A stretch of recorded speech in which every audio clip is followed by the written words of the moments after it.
You're very lucky in Ireland. You've got a vote in October as to whether or not to endorse the European treaties. All the struggle for freedom and independence from the British Empire was not about Ireland joining in imperial adventures in the future. I do not see how one can effectively marry the traditions of Irish neutrality with the signature for the Lisbon Treaty, and I think that's a message you've got to keep on and on putting over all the time. If you succeed in getting a no vote here, that will be such a boost to people like us all over Europe that do not want to live in a European empire of the 21st century.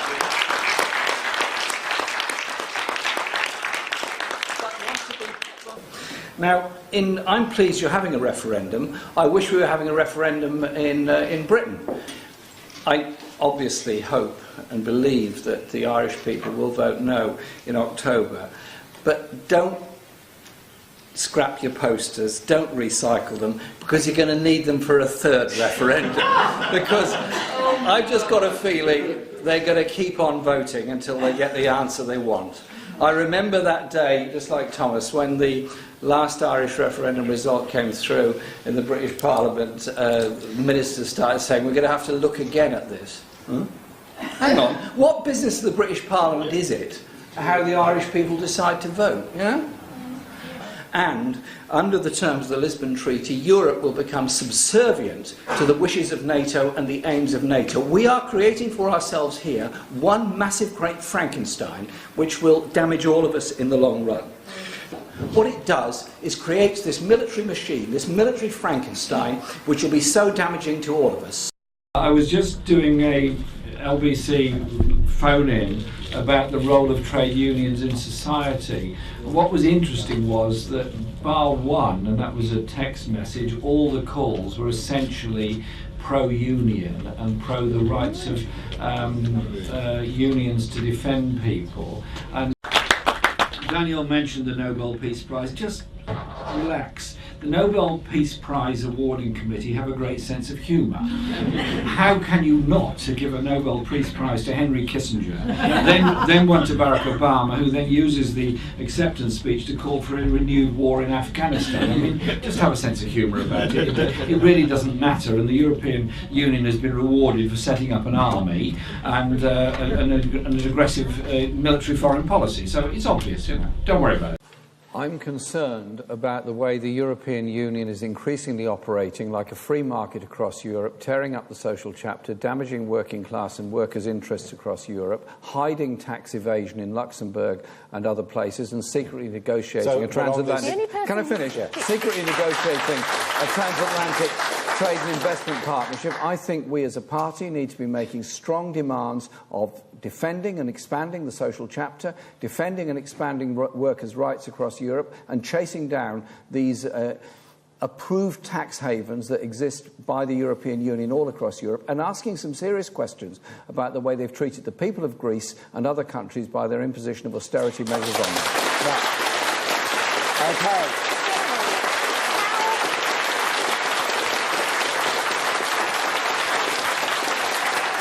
Well, we seem to be... How are you going to change it if you're out of it?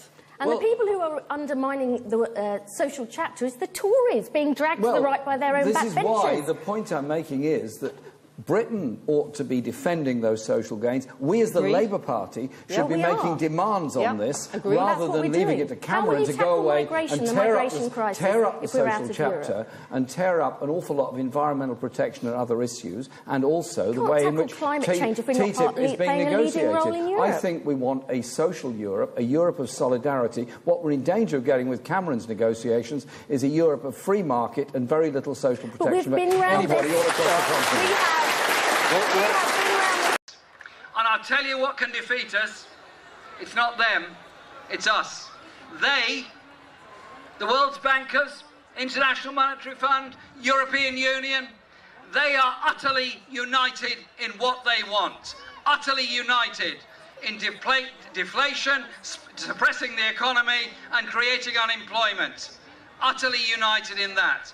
We need to be equally united, not just across every union in this country and every community in this country and every social demand in this country, but all across Europe and internationally, to show that the voice of those campaigning for peace, justice and socialism will not be silenced by these people. We will win through. We will defeat them, and we will win that decency that we want in this world. Recognise the great danger to the cause of socialism in this country or any other country of the imposition of a banker's Europe on the people of this continent. My concern is that we need to be very robust against the conditions for the single currency. A single currency would lead to enormous cuts in public expenditure in Britain and a very rapid rise in unemployment. Now, he appeared to make some tilt in that direction. The other one is a concern about democracy in Europe. We have a European bureaucracy totally unaccountable to anybody. Powers have gone from national parliaments, they haven't gone to the European Parliament, they've gone to the Commission and to some extent to the Council of Ministers. These are quite serious matters. I wondered if the Prime Minister has yet had a chance to place a call to Alexis Tsipras, the new Prime Minister of Greece, to congratulate him on winning the election, but also to learn from him why the people of Greece have finally said no to the imposition of the most appalling austerity, destruction of their public services, high levels of unemployment and deepening poverty. Will he use his good offices within the European Union to ensure they do get the debt write-off they're so desperately seeking in order to restore Greece to the prosperity that it deserves to enjoy? We want to see a more social Europe, a more inclusive Europe, a Europe of workers' protection, a Europe of social protection. Those are the Labour demands. They can obviously only be achieved if you're within the European Union to do so. But your instinct is to battle to stay. My instinct is that because I want to see a Europe that does more for social protection, does do much more for environmental protection, and not simply a Europe of the free market. I wanted to see a more democratic Europe. I wanted to see policy making that was more open. I wanted to see greater similarity of protection laws and regulation on environmental protection, issues like that, all across Europe. Should Britain remain part of the European Union or not? That's going to be a decision. The Labour Party has made its position very, very clear on this issue. The vast majority of Labour supporters say the same. The affiliated trade unions in large measure say the same. The Labour Party is going to be committed to campaigning to stay within the European Union, and when there's a Labour government in 2020, we will be trying to ensure better workers' protection across Europe, strong financial protection all across Europe, and a Europe that's based on social justice and good rather than solely on free market economics. You've voted against the EU many times. Before today, you've branded some of its policies crazy and immoral. Would you now actually describe yourself as a pro-European? Yes, I've been critical of many things within the European Union. I think you would have probably gathered from my speech I have many criticisms of the European Union. This is a decision about whether we stay in and argue for the kind of socially just Europe that I want, that our party wants, that the vast majority of trade unions and ordinary people in this country want, or we walk away from it. That's the decision that's been made. Does it mean I recount on everything I've ever said or done? Absolutely not. I'm sorry about that. What has caused this conversion to the EU cause? You voted against membership of the EEC in 1975. Last year you said you couldn't rule out campaigning to leave the EU. Are you still a Eurosceptic? And if not, what's changed? Well, I did vote that way in 1975, kind of you to remind me. I remember it very well. I remember the debate and the campaign about it. We've had a very big debate within the Labour Party and within the trade unions. Overwhelmingly, the Labour Party and trade unions have come to the view that they want to campaign for a social, just Europe, to protect the workers' rights that we've got, to extend them and extend that degree of justice. That is the position we've reached. That's the position that has been adopted by the party. That's the party that I lead, and that's the position I'm putting forward. Well, it's an historic day. Britain voted in a referendum to leave the European Union.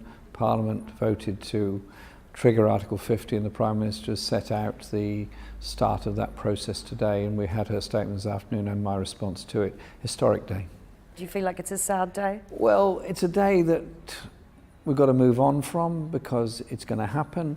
We need to ensure that we protect jobs in this country. We need to make sure we've got a good and effective trading relationship with Europe in the future.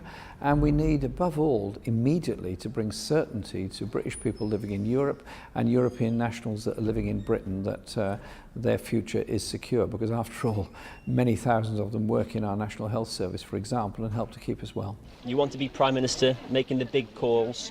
Do you honestly believe that Britain is better off outside of the EU? I want us to have a good relationship with the European Union. That's what we have to have in order to maintain jobs in manufacturing, supply chains and food processing. That has to be the priority now. So we have that effective trading relationship, including a customs union with the European Union.